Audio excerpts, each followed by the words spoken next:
Oh my baby, got me staring at you. So I'm crazy. Won't you bend that back for me? We won't stop. Got your feet both locked. You get to fly with me. I can take you down for a ride. I take you around my life. Jaywalking, crosswalking, lip locking with you. I know it, you know it, we make it.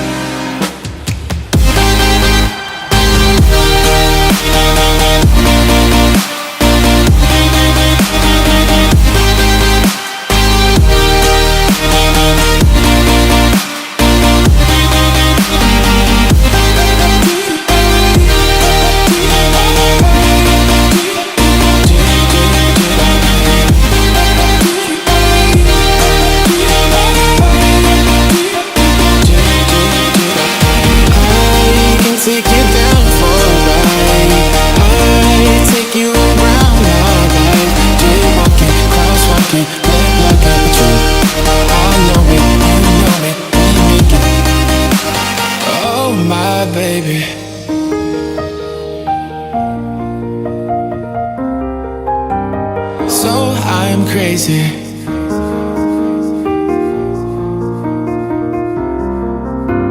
Oh my baby, got me staring at you. So I'm crazy. Won't you bend that back for me? We won't stop. Got your feet both locked. You get to fly with me. I can take you down for a ride. I take you around my life. Jaywalking, crosswalking, lip locking with you. I know it, you know it, we make it.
Good morning and welcome back to my channel. So at my 30-week pregnancy update video, I told you guys that I was diagnosed with gestational diabetes.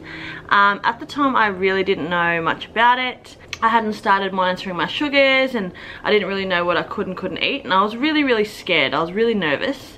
I did say that I would let you guys know more once I learnt more. So that was over 2 weeks ago. I did say I was going to that education seminar and going to go speak to all my doctors and things like that the following Wednesday. So when I went there, it was a really long day. I was there from 8:30 in the morning till 5:30 at night. So in the morning I went and seen an obstetrician, a dietitian, some other person, I don't know what they're called, and then in the afternoon I did a 4.5-hour education seminar where I spoke with a dietitian and things like that, and they spoke to me about how I can manage my diabetes and my sugar. I opted to try and manage it via my diet rather than injecting insulin. So far I've been able to keep my numbers down. One thing I'm really happy to announce to the world is that I can still have my coffee in the morning.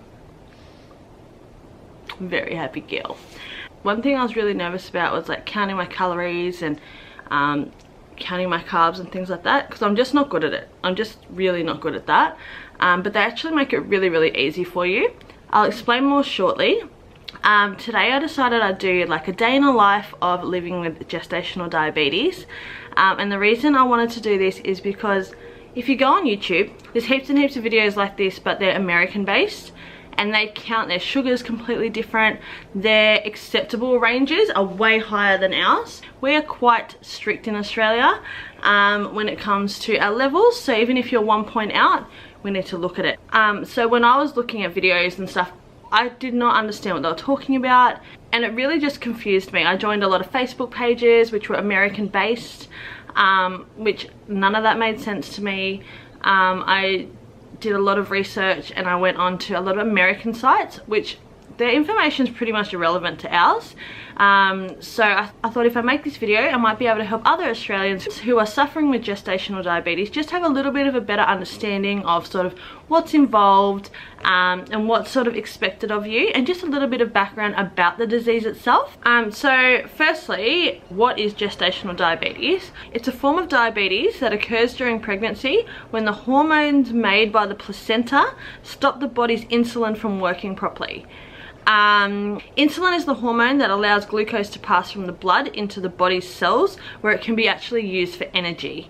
If insulin isn't working properly, your blood glucose levels will rise above normal, and that's when you're diagnosed with gestational diabetes. Some of the things that put you at risk of being diagnosed with gestational diabetes are things like, you know, maternal age, your family history, if they have type 2 diabetes or if they've had gestational diabetes before, especially in your like intermediate family, like your mum, your sister, or like your grandmother. So your background can determine whether you're at risk or not. If you're from these backgrounds, you obviously know if you're at risk. It's quite a well-known thing, and that it is a risk in pregnancy, and it is quite common. Also, if you have polycystic ovaries, that can put you at risk as well. So also another thing that can put you at risk is being overweight before you fall pregnant. And I'm not talking like massively overweight, just overweight for what your body should be. Obviously, if you have had gestational diabetes in a past pregnancy, you're more likely to have it in your next pregnancy as well. And another thing that actually puts you at risk, even if you are low risk for everything else, is if you're having multiple babies. So if you're having twins or triplets, straight away that puts you at more risk than a single pregnancy. So yeah, that's just a little bit of a background of sort of what it is and like what puts you at risk. Another thing we sort of need to know is, why do we need to actually control our glucose levels? So why does it affect the baby and how does it? Whatever amount of glucose is in the mother's bloodstream will pass to the baby, and above normal amounts of glucose can cause the baby to grow bigger than normal. This can make delivery more difficult, and it can also lead to your baby having low glucose when it's born. So when your baby's actually born, they're going to be checking their glucose as well, and it'll be soon after their birth, maybe an hour or so. If everything's good, they might do it one more time. Otherwise, they'll do it for 24 hours. Normally you're kept in hospital for at least 24 hours afterwards. If everything goes well, you go home. If your levels are sort of unstable or they're not right, they will keep you in longer. When gestational diabetes is managed well, these risks are greatly reduced, and a normal labour and delivery are very likely, but it's not always the case for everyone. So it is very important to be testing and trying to manage your sugar. Another question you may have is sort of, how do we manage it? Gestational diabetes is managed by eating healthy and doing a moderate amount of activity, obviously only what is approved by your obstetrician and their team. Also, some women actually need insulin. 50% of women with gestational diabetes end up needing insulin. So even if they manage it really well for a long time, sometimes your body gets used to it, and as your placenta itself starts to raise in hormones, it can put a block on the insulin and the glucose, so it may cause you to need insulin later on, and that's nothing that you can do about it. It's just what your body needs. So yeah, 50% of women actually end up needing insulin shots. Following the special diet that your dietitian gives you helps you gain the weight normally, nice and slowly rather than suddenly and excessively. It helps you meet the nutritional needs for you and your baby as well. So obviously you need high nutrition when you're pregnant. Even though you have all these cravings, sugars, savories or whatever, you still need a certain amount of carbohydrate and protein and things like that in your diet. So this morning you actually seen me check my glucose. So I actually need to check my sugars 4 times a day. So as soon as I wake up, 2 hours after I have breakfast, 2 hours after lunch, and 2 hours after dinner. So the one in the morning is testing my sugar after I have a sleep and after I fast. So in the morning, my levels are supposed to be between 4.0 and 5.4. I haven't had any high fasting levels so far, which is great. So, and 2 hours after every meal, my levels are supposed to be between 4.0 and 6.9. I've only had one high level, but I actually think it was my machine because it was playing up afterwards, and then the battery died, and then it told me it was a system error. So I don't think that was quite accurate, especially by what I ate prior. It shouldn't have caused a spike, but sometimes it can, and that's okay. So we don't worry about if you have a spike here and there. They worry about if you have a pattern, so you have 2 spikes at dinner or 2 spikes at lunch, and then they need to adjust your carb intake. If your blood glucose levels are high or even low, which is very, very rare, but if they were too low, you need to up your carbs. But you need to contact your diabetes educator in the hospital. If your glucose levels continue to rise above the target range, you will probably need insulin injections until delivery. Your injections will stop as soon as baby is born, and in most cases, so will your diabetes. Once your placenta is delivered, that's normally the end of your gestational diabetes, because your placenta is your block causing your insulin not to work properly. So I hope that gave you sort of a little bit of a background and a rundown. I'll go over a few more facts throughout the video. I do hope that that helped you, especially if you're in Australia and you're watching all these American videos going, I don't know what they're talking about, it doesn't make sense. I totally understand if you're getting confused, because I was definitely confused. So I want to talk about what my carb count is for the day. My carb allowance is 12 to 13 carbs a day, and they gave it to me on this sheet. Okay, so my breakfast, I have a carb allowance of 3. My morning snack is a carb allowance of 1. At lunch, I have a carb allowance of 3 as well. My afternoon snack, I have a carb allowance of 1 to 2. And dinner time, I have a carb allowance of 3, and my night snack is also 1. So when I first got this, I thought that was a lot of carbs, considering that I tested high and tested positive for gestational diabetes. And I brought that up with the dietitian, and they said what this is just so that there is a controlled amount of carbs, so that if I have high levels, they have somewhere to go. If you start low, you got nowhere to go. It's just saying what your body can handle. So far I've handled it quite well. In times I have struggled to actually fit as many carbs in as I need to, and good carbs. So you want to try and keep your low GI carbs up. So I think I was having a lot of carbohydrate, drinking a lot of milk, and I was drinking a lot of milk due to my heartburn, and I'm still allowed to do that. So your carbohydrates that you eat are what turns into energy. So there are so many types of carbs. You can have chocolate as a carb, which is not recommended. But things like, you know, low GI breads and multigrain wraps and dairy, like your milk, is a carbohydrate. Fruit is a carbohydrate. It's just about managing how much you eat and when. You don't want to ingest too many carbs at once, because it will cause your sugars to spike, but you do still need a certain amount of carbs throughout the day. So for example, 1 piece of multigrain bread is counted as 1 carb. On average, a piece of fruit like an apple is counted as 1 carb. Your potatoes, so 1 small potato counts as 1 carb. 1 cup of milk, so 250 mils of milk, is counted as 1 carb. A quarter of a cup of cooked rice is 1 carb. Third of a cup of cooked spaghetti is 1 carb. So it's things like that. They break it down. They base it off 15 grams. And that's sort of your allowance. So you can still have bread, you still can have milk, you can still have, you know, pasta. It's about eating small portions regularly. So a few other things to note: don't eat less carbs than recommended without discussing it with the dietitian. The amount of carbohydrate recommended is to meet the energy and the nutrient levels of you and your baby based on your activity level, your height, your weight, and things like that. They've calculated it especially for you.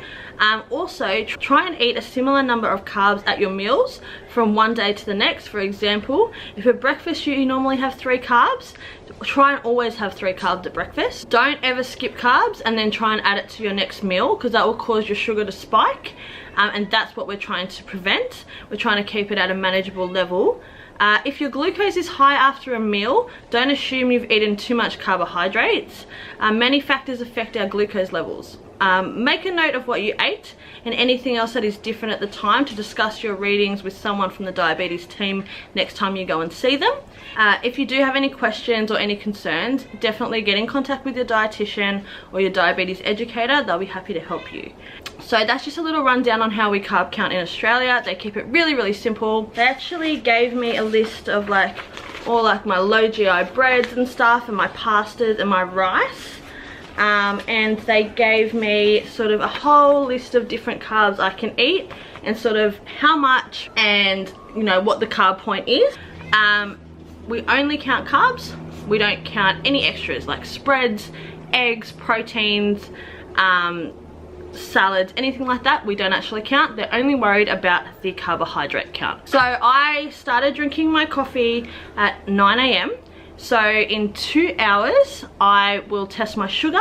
I normally set an alarm on my phone because everyone gets really busy. You want to get it as close to 2 hours as possible, just as a reminder, and then we'll check it again and then we'll have a snack. From the time you have your main meal until the time you test your sugar, you actually can't eat anything other than sip on water because it will affect your glucose. They're just trying to read how your body responds to the carbohydrate that you ate. After your snack, you don't have to check your glucose, but it's just after those main meals. So 2 hours, that's when I'll test, and then I will catch up with you guys then.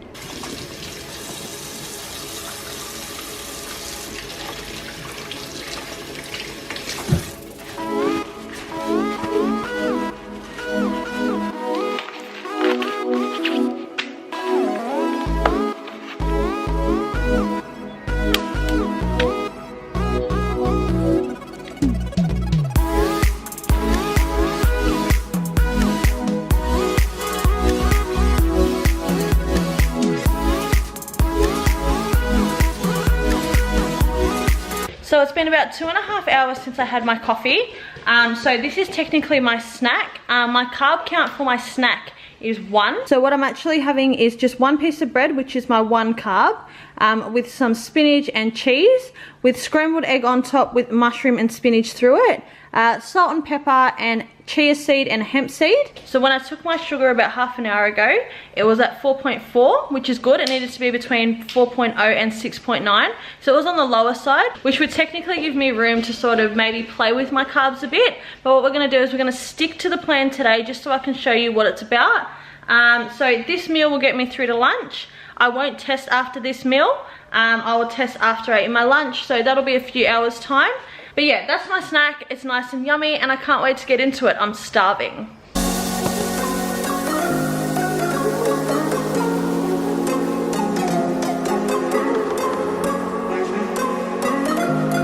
Okay, so it is now getting close to lunchtime, so I'm just gonna cook up some chicken. I'm just cooking up some garlic chicken there in some coconut aminos. So once that's cooked, I'm gonna make like chicken kebabs. Me and Andre are gonna have it on wholemeal. Justin will have it on a white wrap. With that, I'll just have like cheese, spinach, lettuce, maybe a bit of mayonnaise, just depends. So for my lunch, I'm supposed to have a carb count of 3. So 1 large multigrain wrap is 2 counts. So that's where I'm gonna get my carbs in there, and I'm just gonna have 250 ml of milk as well. I've got a little bit of heartburn at the moment, which is normal for me, so the milk will help settle that. And then for the rest of my drink, I'll just have water.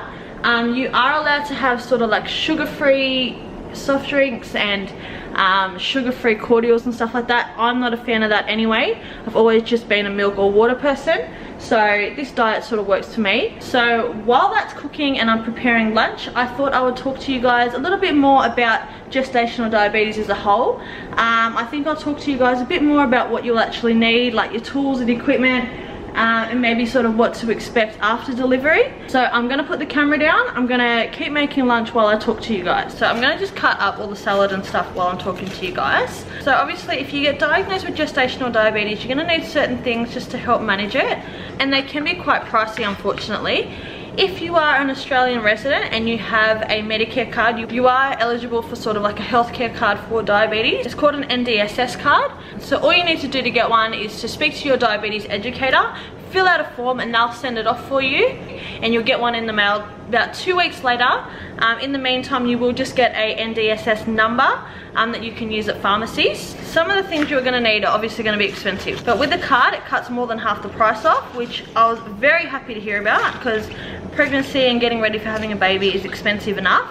Things you're going to need is a glucose meter. So most hospitals will provide that for you once they find out that you're diagnosed. I think they retail for about $70 if not.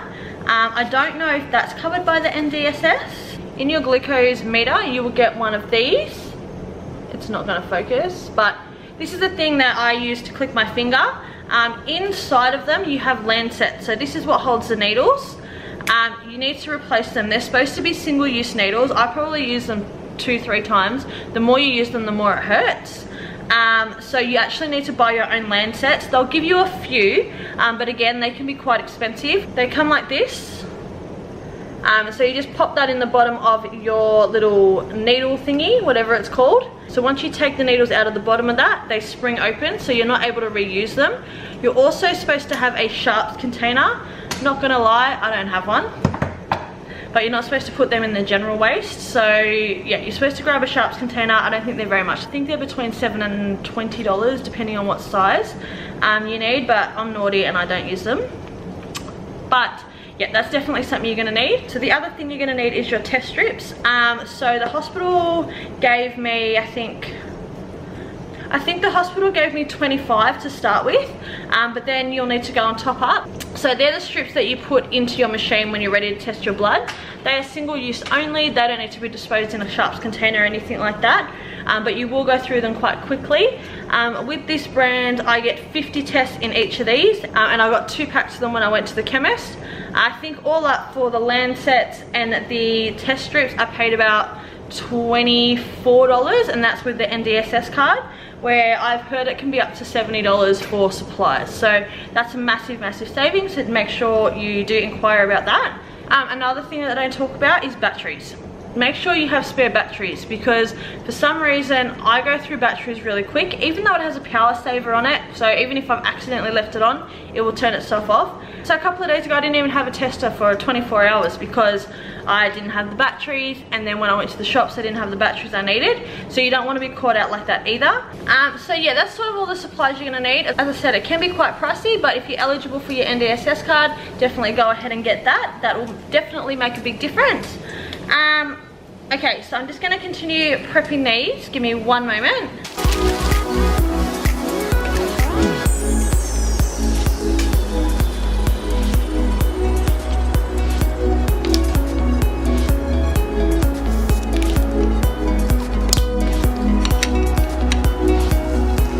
So as you can see on my wrap, I had lettuce, spinach, mayonnaise, chicken and cheese.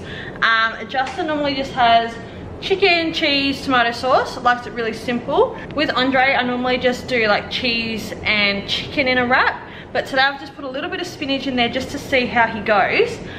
Justin gets his chicken a little bit more charcoal than the rest of us.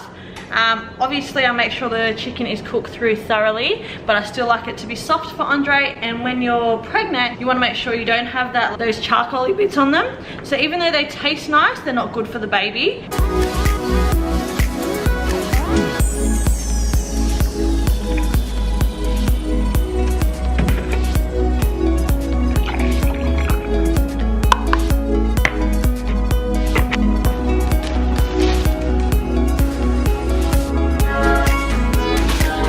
Another yummy meal that fits into my carb count. And I also have my 250ml of milk, which is 1 cup, which is 1 count of carb. I guess I wanted to also speak to you guys about what to expect after you deliver your baby. So one thing people worry about is if their baby's going to be born with diabetes. The answer is no. Your baby will not be born with diabetes at all. But because you have gestational diabetes, within the first hour of birth, they will be checking your baby's sugar level. And that's just to make sure that they don't have low sugar. And that's because the pancreas are working to suit your carbs and the amount of insulin you produce and things like that. So when they stop getting the carbs from you, they just need to make sure that the baby's pancreas adjusts to being out of your body and working on its own, and only producing enough insulin that it needs for itself. As much as I said your baby won't be born with diabetes, When the mother has gestational diabetes, your baby is at higher risk of developing diabetes later in life. The doctors and that say that if you are able to breastfeed your baby, that is excellent. Babies that are breastfed are less likely to develop diabetes later on in life. So as I said earlier, once you have your baby, for the next 24 hours, you're going to have to continue testing your sugar just to make sure that your body does adjust to not having the baby and that everything's gone back to working normally. But really, that's all you really need to expect, like immediately after birth. But following up, gestational diabetes normally goes away after you give birth, but it is important to go back and have an oral glucose test about 6 to 8 weeks after your baby is born. It is a busy time after you have the baby and you normally forget a lot of things, but if you do sign up with the NDSS, they will send you a reminder letter just to make sure that you do go back and get it checked. If for some reason you don't get that, your local doctor will also get a reminder, so they will get in contact with you to make sure that you go and do your follow-up check. So I think I covered this earlier, but now that you've had gestational diabetes, you are at a higher risk at developing type 2 diabetes later on in life. So every single year you should be going and getting a oral glucose test just to make sure that your sugar levels and everything's working well. Again, both yourself and your nominated doctor will receive reminders about this, so don't worry too much. But it is definitely something you should do just to make sure that you'll stay well. So hopefully that gives you a little bit more of an insight of sort of what tools you're going to need, what equipment you're going to need, and sort of what to expect after birth. But there are also things you need to think about, like long term. So when we're looking at reducing your risk long term, we need to look at things like continue to eat well. So even though you've had your baby, yeah, you can splurge here and there, but it is a good idea and it's highly recommended, especially by my dietitian, that you continue this sort of diet where you eat small portions regularly. That just tries to prevent any spikes in sugar. This will also help you lose your baby weight and get back to a healthy weight. You can always see a dietitian if you need advice, or even your local GP. They will help you long term as well. Another thing is to just try and do 30 minutes of exercise a day. So technically I should be going for a walk maybe after this meal or at the end of the day. I don't always get to do it, but try and aim for 30 minutes of exercise a day. That doesn't mean go to the gym and run on the treadmill for 30 minutes. That could mean go for a walk with your child, or kick the ball around for a while, or do housework for half an hour. Anything that raises your heart rate is counted as exercise. So by doing at least 30 minutes of physical activity a day will help reduce your risk of developing type 2 diabetes later on in life. And just generally stay well. Stay active, try and eat well, you know, don't smoke, don't do drugs. Just everyone knows how to stay well. It's just up to you if you do it or not. Remember to go and get your checkups every year and get your glucose tested. It is also recommended that if you do plan to have future pregnancies, to go and get your glucose test before trying to fall pregnant. Obviously, if you do fall pregnant with an unplanned pregnancy later on in life, just get your glucose tested as early as possible. Don't wait to the 26 to 28 week mark. Your doctors won't let you do that anyway. But yeah, if you do plan on having another baby, just go and get your sugar tested first, just to make sure everything's okay. And again, one of the biggest things that they keep bringing up to me and to anyone who has gestational diabetes is after your pregnancy, just try and keep the weight off. It is no good for my health. It is no good for the health of any future children I may have. So I'm not saying you need to be a size 6 or size 8 and have rock solid abs. I'm just saying we just need to try and be mindful of what we eat and sort of the extra weight that we're carrying. So I'm going to continue eating my meal because I've only got through half of it and I'm really enjoying it. I hope that gave you a little bit of a better understanding of sort of what gestational diabetes is and sort of what to expect. But I will check in with you guys in 2 hours to go test my sugar and make sure all my levels are good. So everyone has eaten, Andre's had his nap, so we're just about to go for a little bit of a walk and get our 30 minutes of exercise in. I don't do any form of strenuous exercise, but a little stroll up the road for half an hour. It's good for me and it's good for Andre to get out and burn some energy as well. You ready? Can you go for a walk? Look, Andre, this is you. Say hi. Hi.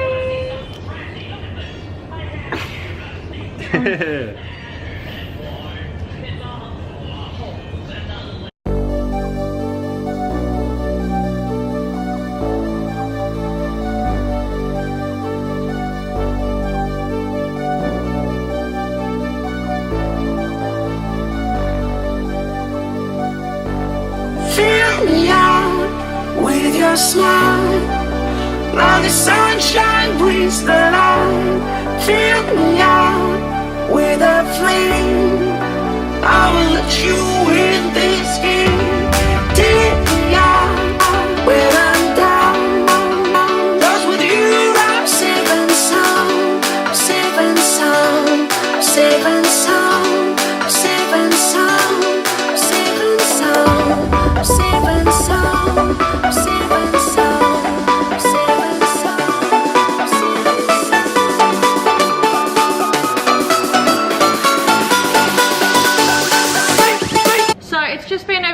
hours since I had my lunch, so I'm just going to check my glucose. So I just get my strip and I put it into the machine. It automatically turns it on. I grab my little stubby thing. I do it on the side of my finger because there's less nerve endings on the side of your finger. It doesn't hurt, but it hurts less if it's on the side. Let's put it on. So my reading is 6.8, which is good. So anything below 6.9 is fine. So I've just made it under by just 1 point. The reading's probably a little bit higher than normal for me because I haven't drank enough water today. I should be drinking more water than what I am. But I have been really slack today when it comes to my water intake. So hello again. So it is my dinner time. So I thought I would show you what I'm actually having to eat tonight. You may hear my son playing in the background. I am very sorry. I apologize in advance. But my carb count for dinner is 3. So I'll show you what I'm having. So this is my plate tonight. I've got rice, chicken, and mixed vegetables. So these mixed vegetables count as 1 carb. So it's 1 cup exactly. Now it counts as 1 carb because it includes corn.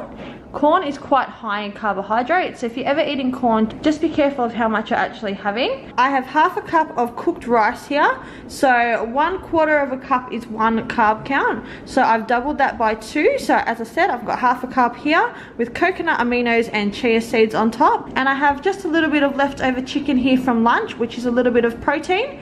And that makes up my carb count of 3.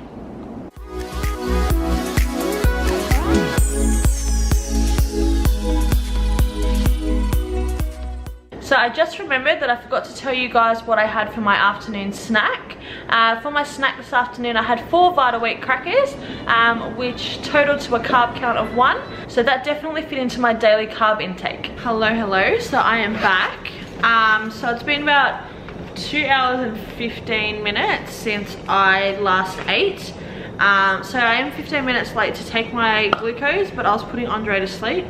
Sometimes you can't do anything about it, but always try and get as close to 2 hours as possible. So I'm just going to do my last test of the day.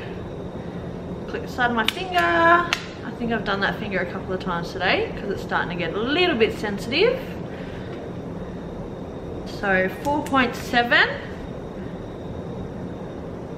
Beautiful. So I've had all good readings today. As I said, since I've been diagnosed with gestational diabetes, I've only had 1 high reading, which I don't actually think was accurate, but even if it was, 1 high reading is pretty good. I'm happy with that. So pretty much what I'm going to do now is I'm going to go have a shower, get ready for bed, and then just before I go to bed for my last snack of the day, I'm going to have 250 ml of warm milk, just to help settle my heartburn, and that's sort of my last calorie count of the day. Sorry, the light is really bad, but what can you do? So I just wanted to do like a quick recap of sort of everything that we've gone over today in just quick dot form, just so that, you know, if you've forgotten anything or you want to jot something down last minute, you can. So the first thing I want you guys to remember, what is gestational diabetes. And gestational diabetes is a type of diabetes that you get only during pregnancy. Also remember that pregnancy hormones are the cause of gestational diabetes. Just remember it's your pregnancy hormones that affects the way your insulin works, and this can cause your blood glucose levels to rise. Another thing to remember is when you're trying to manage gestational diabetes, to include measured amounts of carbohydrate in every single meal and snack. So it's also good to try and encourage the rest of your family to start eating healthy. If they eat a similar diet to you, it lowers their risk of diabetes in the future,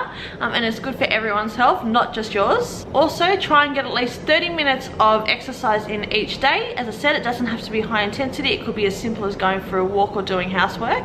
Make sure you do get clearance from your obstetrician before doing so though. If you do have any questions or any concerns, please don't hesitate to contact your diabetes educator. Also remember to contact them if you have 2 or more glucose levels above target at the same time of day in a week. So I'm not talking if you have 1 spike, I'm talking about if you have, say, 2 big spikes at dinner in the same week, or if you have 2 big spikes at breakfast in the same week.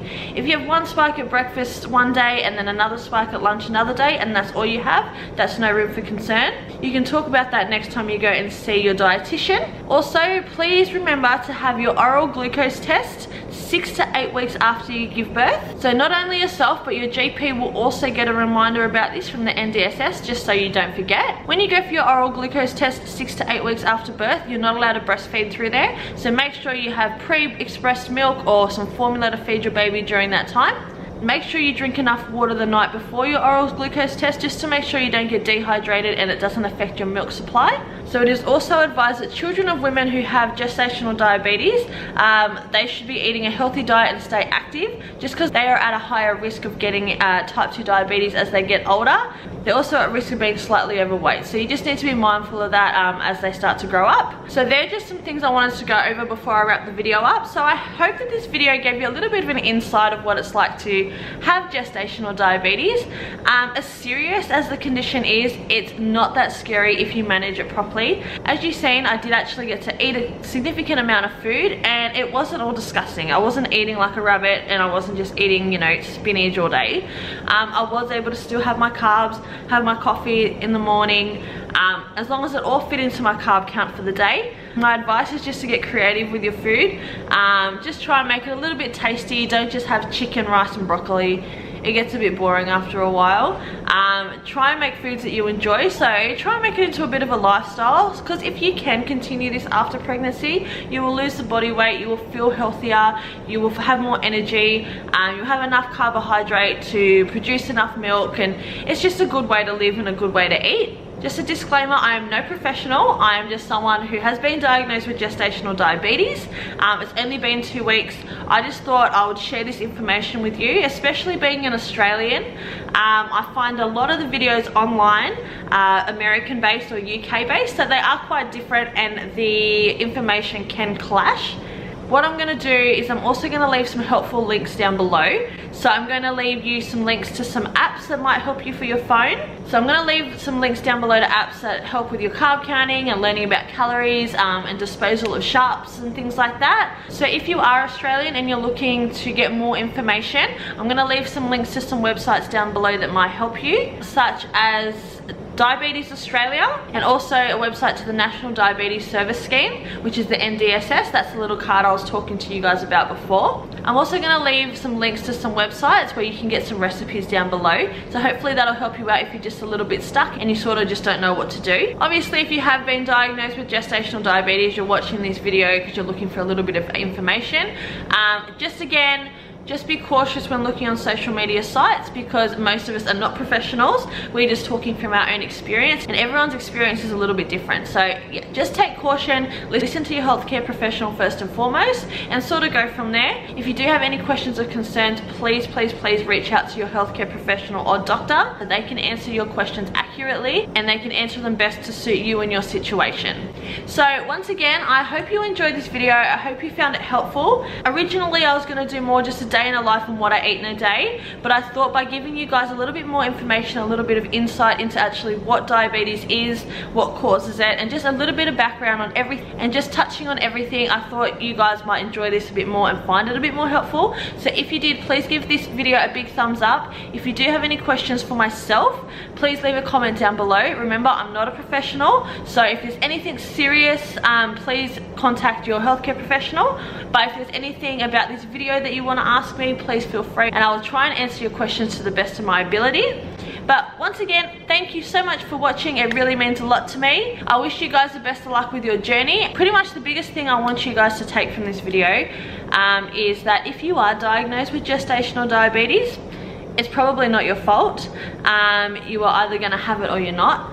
You have done nothing wrong. Don't feel guilty.